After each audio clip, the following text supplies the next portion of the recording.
What is this phrase that's called free healthcare? Can anyone tell me where that phrase comes from? What is free healthcare? What's free? Because it's not free. Is it really free?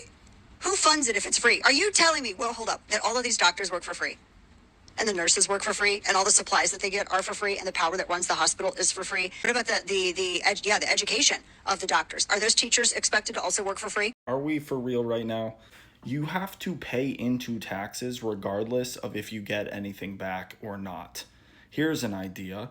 Cutting copays, deductibles, premiums that you also have to pay for, as well as employee sponsored coverage and everything, which is a private tax on businesses and everything. Scrapping all of that sort of stuff, including, by the way, adding a dental and vision into that fold, I would argue, to have universal health care and stuff, because the only reason we divide it up is so that you're forced to pay more and go through more hoops and like approvals and all this BS to pay more in those copays and deductibles. So scrapping all of that together and paying what you currently pay in taxes saves you money, hundreds, also depending on the family size, to possibly thousands of dollars every single month.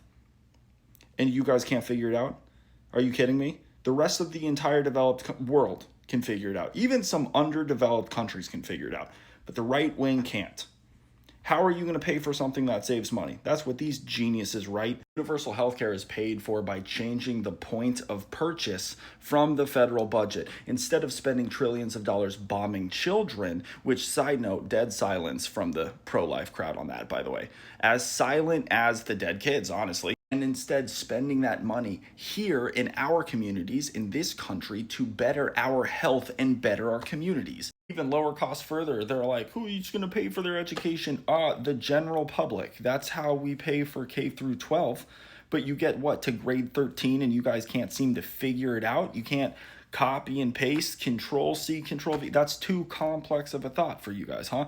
Really? The right wing is so entitled to demanding that people shoulder the cost of education and training for specialized fields like healthcare, for example, because call me crazy, I don't want some art student just trying their best in open heart surgery. The right wing is so entitled because they demand the entitlement of the outcome of that education, because they know that it's an investment in society. But yet they're still saying how, all this education, like med school and everything, should be individual responsibility, even though they're demanding to be entitled to the outcome of that education and practice. So they get caught up on the free label semantics because they have no counter evidence to back up their claims.